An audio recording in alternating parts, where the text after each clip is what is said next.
오늘 말씀을 정리해 보면 첫 번째는요, 다윗이 인구조사를 실행하는 내용이 나오죠. 그것이 1절부터 5절까지 내용인데요. 그 일을 진행하는 과정을 보면 그의 일을 돕는 요압 장군과 그리고 백성 지도자에게 그 일을 맡깁니다.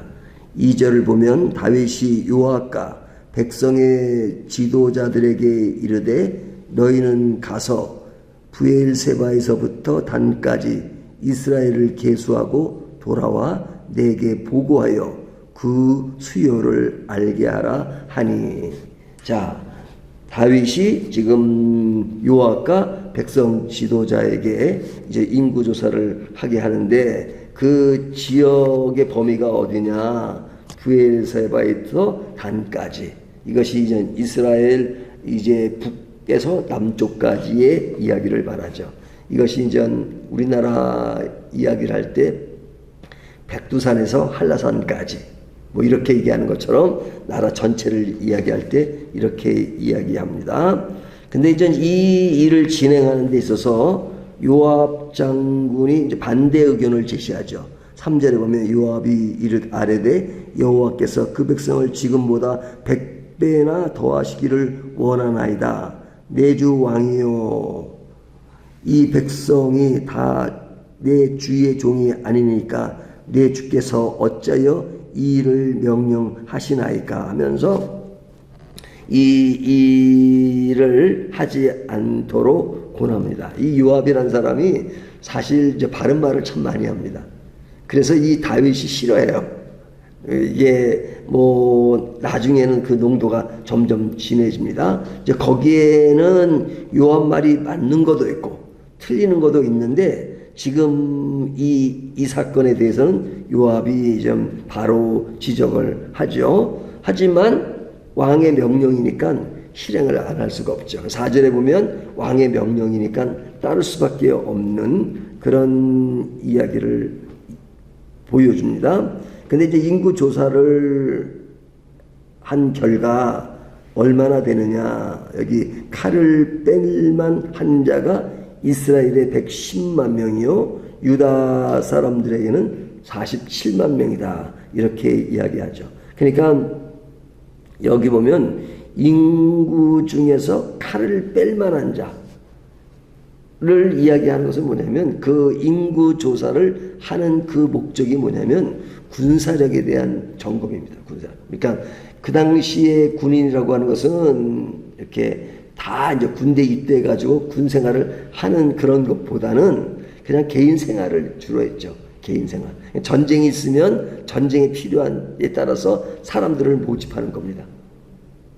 대부분 그렇습니다. 그러니까 그런 고정된 군인이 많지 않았어요. 고정된 군이라고 하는 것은 이런 궁전을 지키는 사람들, 그리고 이제 방어하기 위해서 지역에 있는 군대들이 있었지만 전쟁이 일어나면 대부분 그때 필요한 인원들을 이렇게 모았죠. 그러니까 늘 그 모든 백성들은 이렇게 근력이 있고 힘이 있고 젊은 남이면 언제나 군인으로 동원될 수 있는 그러한 모습이었습니다. 사실은 이스라엘이 전쟁하면 강하잖아요. 이 다른 아랍 국가들이랑 하면 뭐 어떨 때는 이집트와 뭐 7일 전쟁 그런 것도 있잖아요. 근데 이제 이스라엘은 아주 작은 나라임에도 불구하고 그 군사력이 강한 것은 정보력도 있지만 이 온 국민이 다 이 군인으로서의 어떤 자각을 가지고 있습니다. 우리는 언제나 전쟁에는 다 군대 간다. 그래서 제가 예전에 이스라엘 갈 때 보면은 많은 사람들이 늘 총을 메고 있어요. 총을 메고 있어요. 예. 그러니까 수시로 훈련받고 그러니까 그때 그 군대 그 모습이 아마 지금 모습과 다르지 않는 그런 것이었는데 굉장히 군사력에 대한 점검을 해보고 싶었던 것 같습니다. 근데 이제 이 요압이 좀 불만이 있었기 때문에 보고할 때는 이렇게 보고했지만 거기에 보면 성경은 말씀하시기를 레위 지파와 베냐민 지파는 계수하지 않았다 이렇게 말하죠. 그러니까 이 요압이라는 사람은 대단한 사람입니다. 그러니까 다윗이 솔로몬에게 너 요압 조심해라. 이 사람 진짜 믿을 만한 사람이 못 된다. 뭐 그렇게 이야기하잖아요. 하지만 요압이 마지막 줄을 잘못 썼어요. 예, 줄을. 예. 그러니까 그 솔로몬에게 줄을 쓰지 않고 해서 그의 삶은 그냥 좋지 않았죠. 근데 전체 내용 속에서 요압과 다윗의 관계를 이야기하지만 이 일은 하나님이 원하시는 일이 아니었습니다. 하나님이 원하시는 일이 아니었습니다. 그래서 하나님은 이 일에 대해서 다윗에 대해서 좀 몽둥이를 치는 내용이 이제 7절부터 15절까지 내용인데요. 하나님은 이 일을 악하게 여기셨다 그러죠. 7절에 보면 하나님이 이 일을 악하게 여기사 그러죠. 근데 인구조사하는 것이 뭐 그렇게 악한가? 사실은 뭐 죄를 지은 것을 따지면 밧세바 사건이라든지 이런 것도 죄지만 사실은 역대상에선 그런 것은 보여주지 않잖아요. 하지만 이 일이 그 다윗의 잘한 점이 아니라 오점인데도 불구하고 역대상에 기록되는 것을 보면 이 일은 아주 굉장히 중요하게 취급되고 있다는 거죠. 다 웬만하면 좋은 얘기를 하잖아요. 하지만 하나님이 이 일을 악하게 여기셨다. 그러면 악하게 여기신 것이 뭐냐? 인구조사했다는 거죠.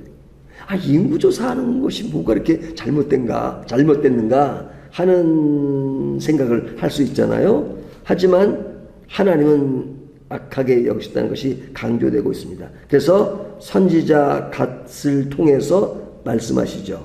그건 악한 일이다. 그러면서 하나님이 몽둥이를 주셨으니까 세 가지 중에 하나를 결정해라. 3년 기근을 당하든지 아니면 석 달 적에 쫓기든지 아니면 3일 전염병에 걸리든지. 이게 참 3자가 재밌어요. 3년, 석 달, 3일.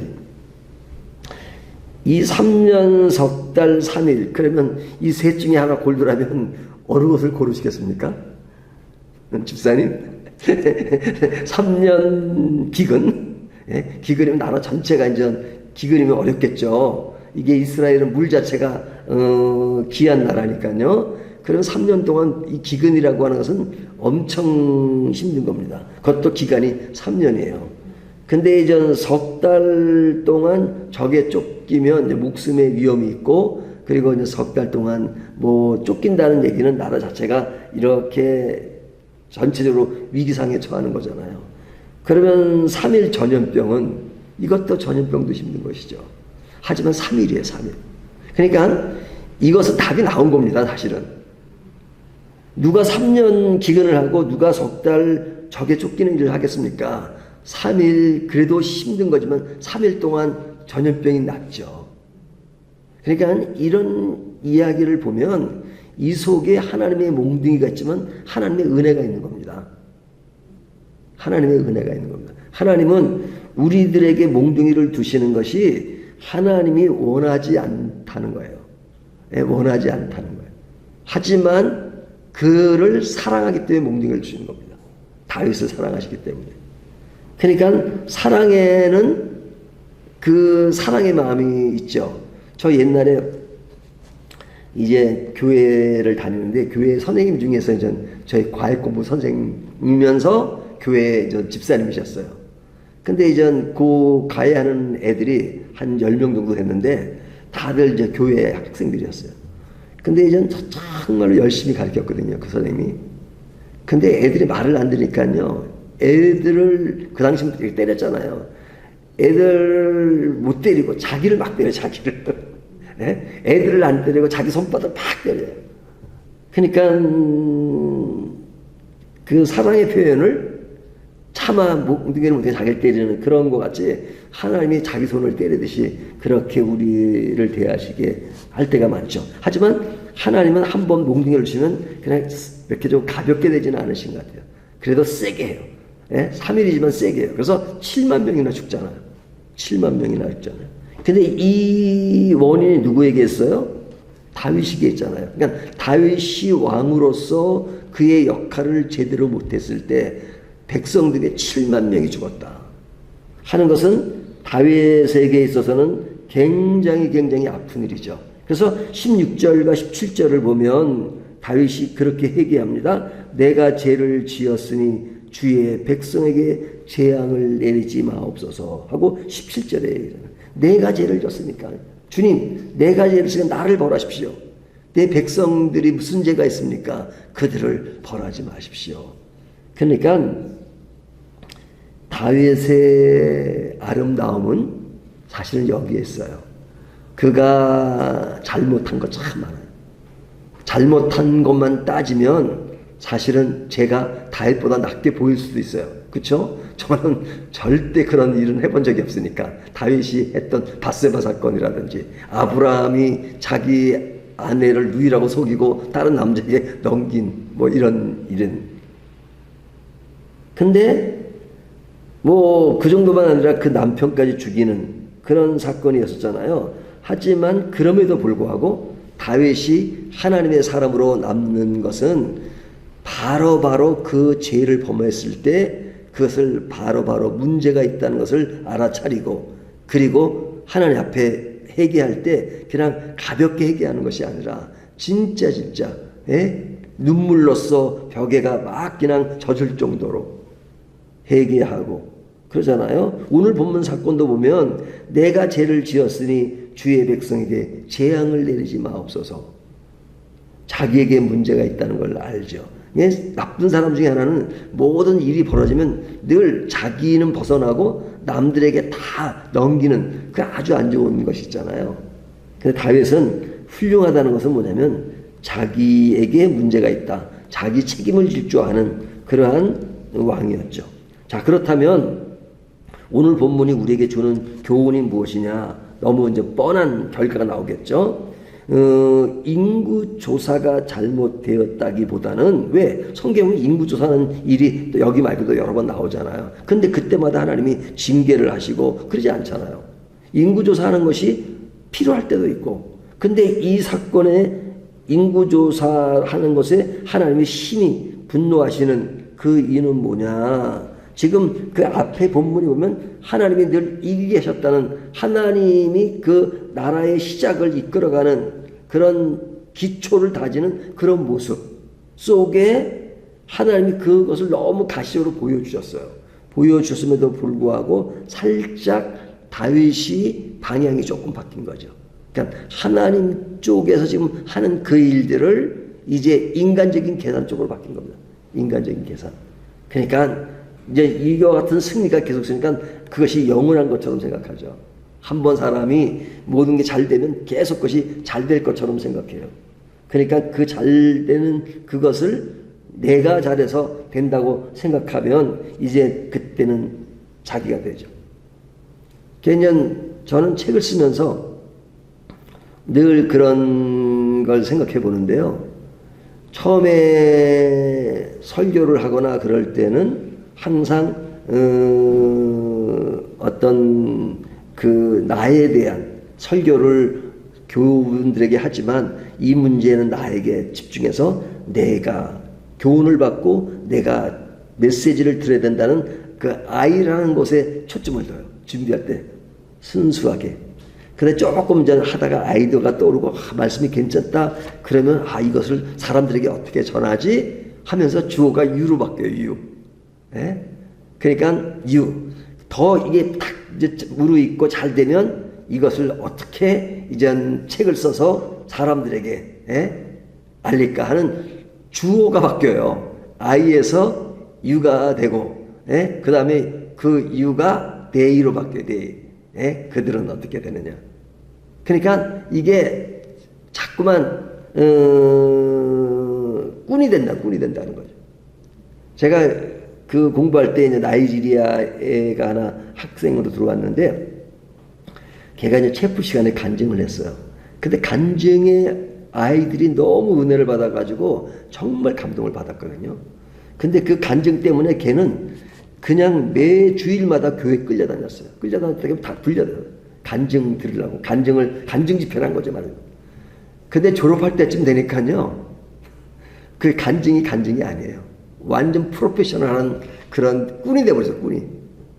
그 처음에 간증할 때 그 내용보다 나중에 할 때 보면은 완전히 아주 반듯하고 딱 짜임새 있고, 그리고 얘기도 드라마틱하고 그렇게 표현했어요. 그 대신에 얘기는 번지르르한데 그 속에 생명력이 없어요. 처음에는 아주 괜찮았어요. 생명력이 있었어요. 조금 말도 어눌하고 그래도 생명력이 있었어요. 나중엔 프로가 되니까 꾼이 돼버렸어요. 꾼. 장사꾼이 되었어요. 또 장사꾼이가 장사하는 게 나쁜 건 아니지만, 왜 그렇게 됐어요? 그 속에 하나님을 알리고 하나님을 전하는 것보다는 내가 그것에 계산을 하고 내가 그것에 잘난 척을 하고 그러다 보니까 그렇게 된 거죠. 다윗이 인구조사를 하는 것은 공로가 하나님에서 자기에게 돌아가는 그런 모습이었단 말이에요. 그래서 역대상에는 이 사건을 크게 다룬 겁니다. 이 역대상에서 이 정도로 다룬 것은 굉장히 크게 다룬 거예요. 왜? 하나님은 이런 범죄를 제일 싫어하십니다. 하나님이 말씀하시는 것 중에 사람들이 어떤 간음죄를 범하고 그런 것에 대해서 지적하지만 사실은 그런 죄를 지었다는 정도로 합니다. 하지만 하나님을 따르지 않고 우상 숭배하는 것에 대해서는 나는 질투하는 하나님이다, 이렇게 말씀하실 정도로 하나님은 그것에 굉장히 민감하십니다. 나 외에는 다른 신을 섬기지 마라. 그런데 다른 신은 얼마나 많아요. 믿는 크리스찬들도 하나님 외에 신들이 많죠. 자기 자신을 신으로 삼고 자기가 가진 것을 신으로 삼고 자기의 가진 권력과 명예를 자기의 신으로 삼고 그런 경우가 많잖아요.